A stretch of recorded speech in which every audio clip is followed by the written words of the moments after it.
Hello, this is Suzanne Vincent.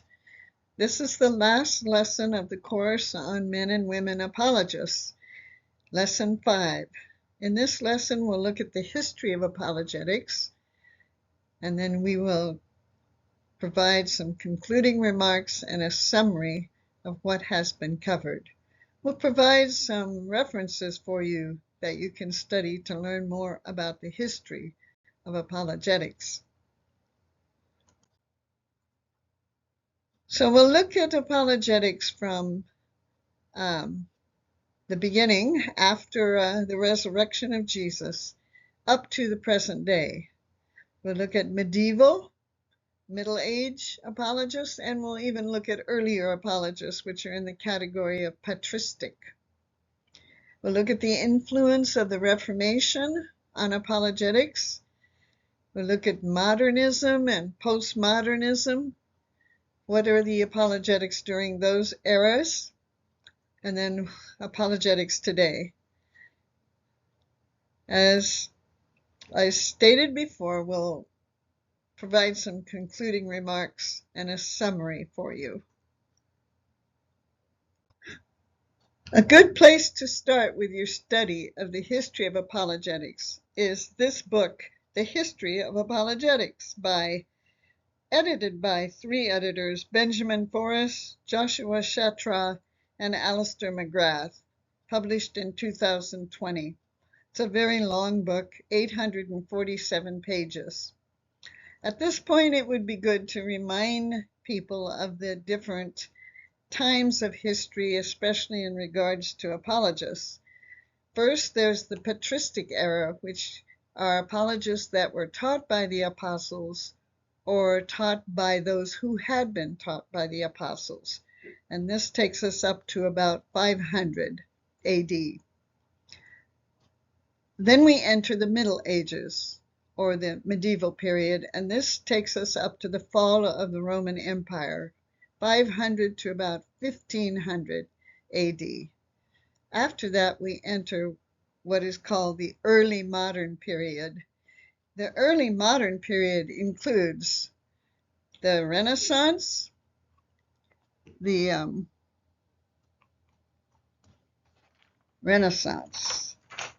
Reformation also, and the Enlightenment, or the Age of Reason. This is early modern.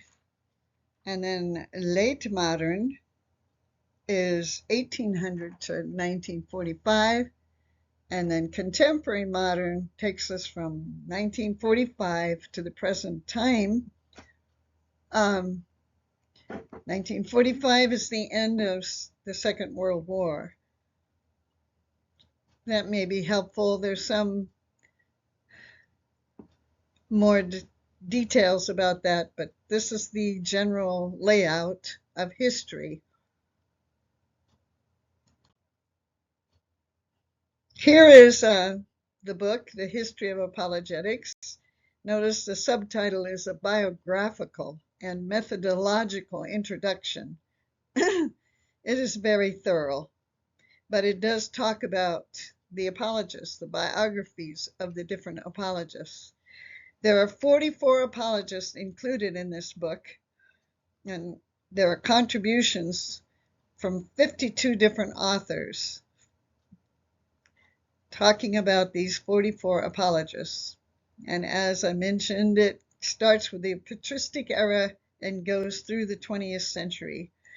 The 20th century is divided into European and American apologists, which is helpful. I'm reminding you a little bit of history here, although this is not the same as that covered in the book. The modern era is divided often into the early modern, the late modern, and the contemporary modern. If we divide them that way, then what is the early modern? It is after the Middle Ages, and it goes all the way to about 1800. So it includes the Renaissance, the Reformation, and the Enlightenment. what's called the intellectual enlightenment, or the age of reason. Who were some of the persons that we recognize as belonging to those three different subcategories of early modern? The Renaissance was a recognition of Greek and Roman and Islam contributions, especially Aristotle and Plato. The Reformation, of course, we would remember that contributions were made by Martin Luther and by John Calvin and other reformers. The Enlightenment we recognize as Francis Bacon, scientific method, Descartes in France, Immanuel Kant in Germany, Galileo, various scientists in this period. Late modern is 1800 up to 1945. So the late modern includes the Industrial Revolution, World War I, and World War II. Contemporary modern is after World War II, and it includes postmodern, which began in about 1960. Who are the editors of this book on the history of apologetics? They are Benjamin Forrest, who is presently the chair of online programs in public and community health at Liberty University. Joshua Shatra, who was at one time at Liberty University from 2014 to 2018. I'm sure he worked on this book with Benjamin Forrest when they were both together at Liberty University. In 2018, Joshua Shatra took a position at the Holy Trinity Anglican Church in Raleigh, North Carolina, as a resident theologian. And since 2023, he's been a professor at Samford University's Beeson Divinity School in Alabama. This Samford University is where Rob Pacienza received his doctorate. Pacienza is the pastor of Coral Ridge Presbyterian Church. The third editor is Alistair McGrath, and he is a professor of historical theology at Oxford University. Alistair McGrath has written many books on both theology and science. So a complete study of the history of apologetics would include this book, this 847-page book, The History of Apologetics. It's divided into 7 parts. The parts are patristic, medieval, early modern, 19th century apologists, 20th century American, 20th century European, and also contemporary apologists. This book includes some persons that are not on other lists, like, for example, William Paley. William Paley was a theologian in England who said that nature exhibits design. If you see a watch on the ground, you know that it was designed by someone. If you see a pine cone on the ground, you know it was designed by God. And then another example of an apologist is Dietrich Bonhoeffer. He provided reasons for being a Christian and reasons why people should be a Christian. He stood against the Nazi regime during World War II in Germany, and he was executed.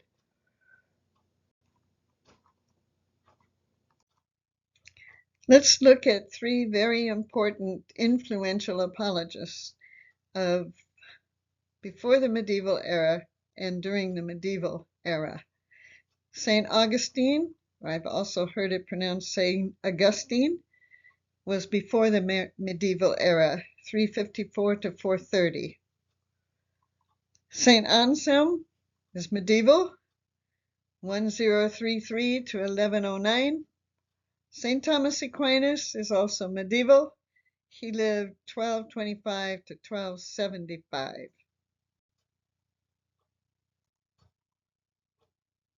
St. Augustine studied Plato.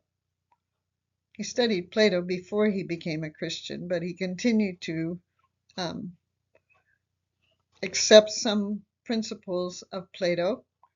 Like Plato, he believed that God is superior to all he created. Plato said forms or rational ideas are superior to material reality.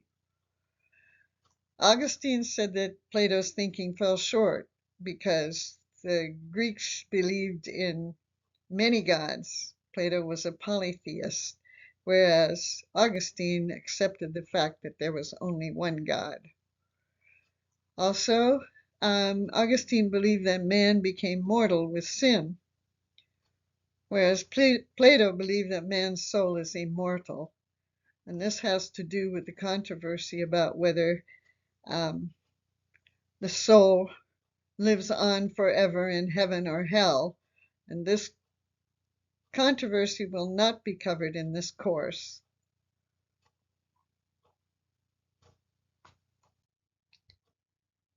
Saint Anselm said that God does not delay to hear our prayers because he has no mind to give, but that by enlarging our desires, he may give us the more largely. St. Anselm lived from 1033 to 1109. St. Anselm was a Benedictine monk. He was born in Italy. He served as an abbot in Normandy on the northern coast of France, and he became an archbishop in Canterbury in 1093. He is famous for his ontological argument. The argument states basically if one can conceive in one's mind the most perfect of all beings existing in reality, then that being must necessarily exist.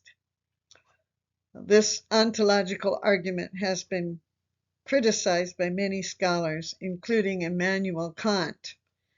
Kant said existence cannot be part of the definition. If it is, then the proof is a tautology, and it is invalid. It's an invalid proof. In other words, you're saying that we define the most perfect of all beings as God, then we're saying the proof of his existence is in our definition. A tautology is true only by definition.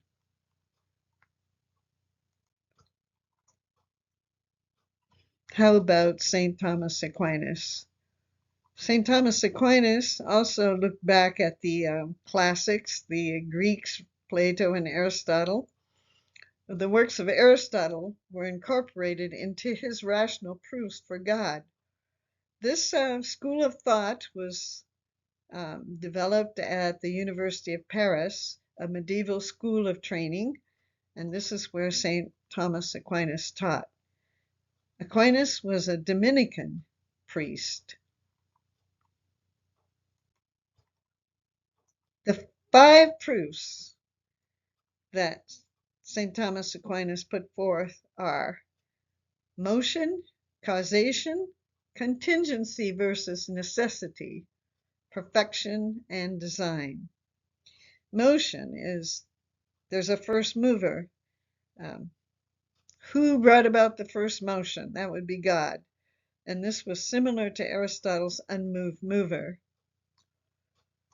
Causation, number 2.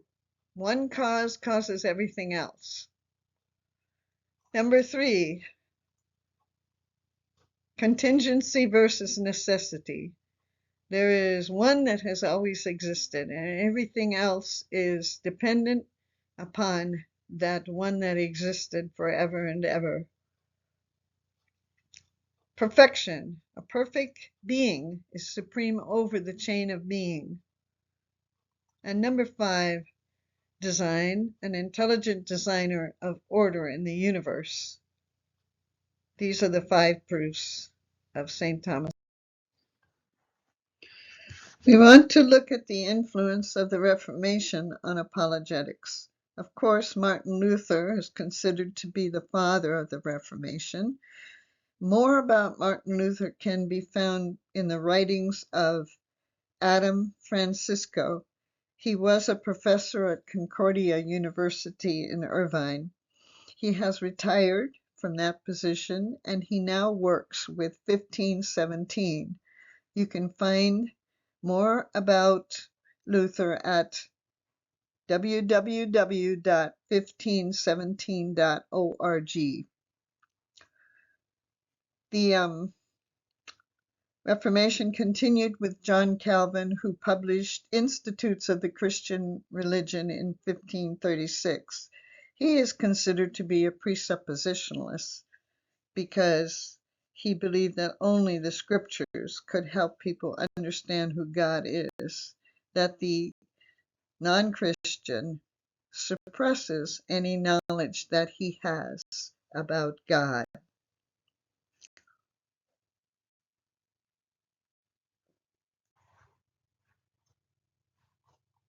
What is the influence of the Reformation on apologetics? Well, basically, Cornelius Van Til was a presuppositionalist. He taught in the United States, although he was born in the Netherlands.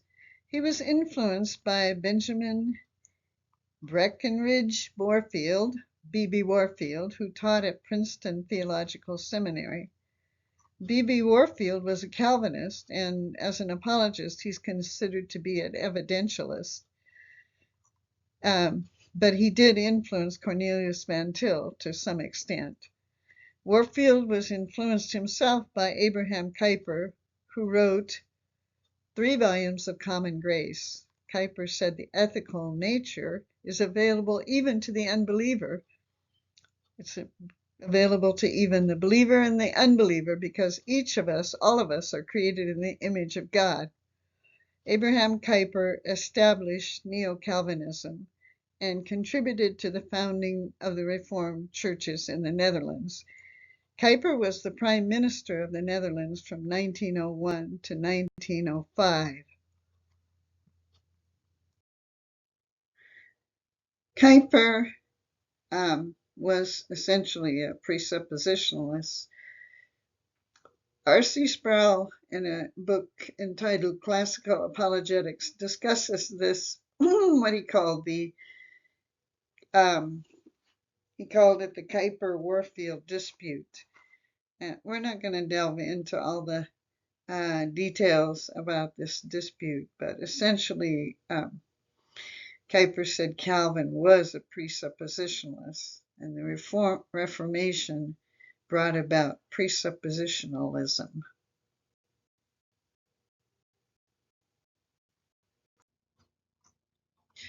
Another book that one could study would be the 5 Views book, the 5 Views on Apologetics.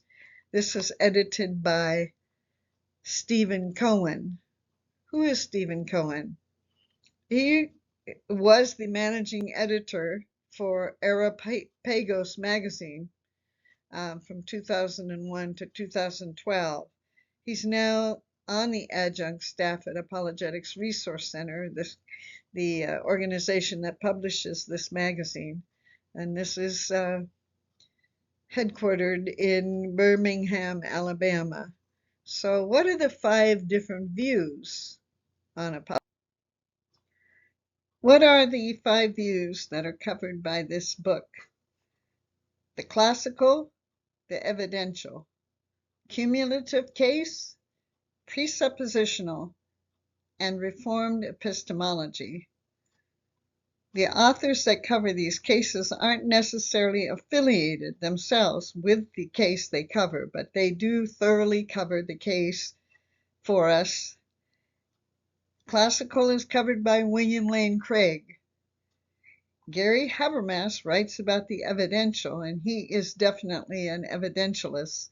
He, remember, covers the resurrection of Jesus as evidence for the truth of the gospel, the verification of the Christian viewpoint. Cumulative case is covered by Paul D. Feinberg. The presuppositional covered by John M. Frame. And then the author of the Reformed epistemology view is Kelly James Clark.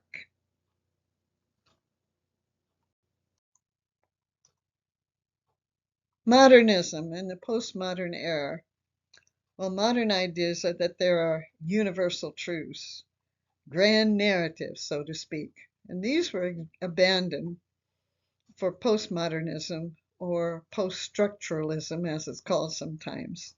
And instead of being grand narratives, what we're looking for now are meta-narratives. This started approximately in the 1960s, that truth was relative, that there's a truth for you, there's a truth for me, and there's not a universal truth for all people. Postmodernism sees the human identity as a social construct. So the only truth that can be established by two people is a shared reality or a shared narrative that can be established by them discussing or having discourse with one another. So postmodernism is a micro-narrative. And again, no universal truth, no absolutes.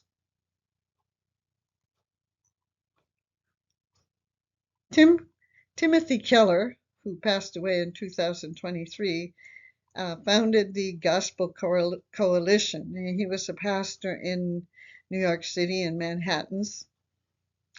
Tim Keller gave examples of meta-narratives like Marxism or the market, capitalism, or laissez-faire. Another one was neo-Darwinism, which would include evolution, and neuroscience has become very prevalent as a way of establishing some narrative of truth. Silicon Valley technology is a meta-narrative. Another one might be big pharma and global healthcare. These are things that influence our thinking and establish the culture of our time. Timothy Keller suggested that what we really need today is a meta-narrative that recognizes universal moral values. And he cited Richard Bauckham as suggesting this originally. This was expressed in an article that Bauckham published in the book The Art of Reading Scripture in 2003. Richard Bauckham is presently a scholar, a senior scholar at Cambridge. He taught 1992 to 2007 at the University of St. Andrews. He's published more than 80 books and lots of articles. An example is Who is God? Key Moments of Biblical Revelation, published 2020. Jesus and the Eyewitnesses, the Gospels as Eyewitness Testimony, published in 2017.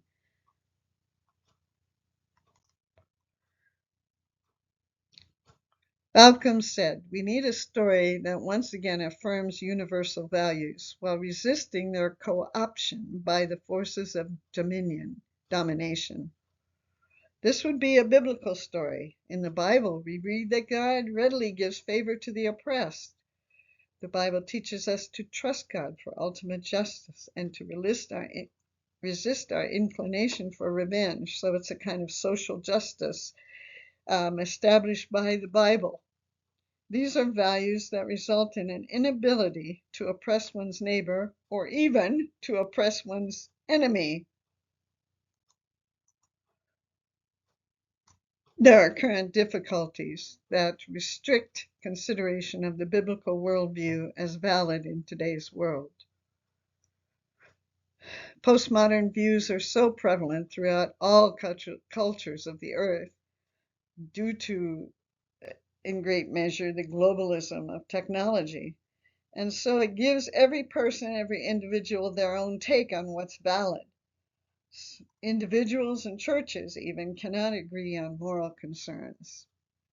Today's churches are emphasizing more and more social justice issues. Church is being attacked as woke by some theologians. Wokeness puts pressure on the church to ordain LBGT persons and to acknowledge systemic racism and white privilege. Retribution is demanded.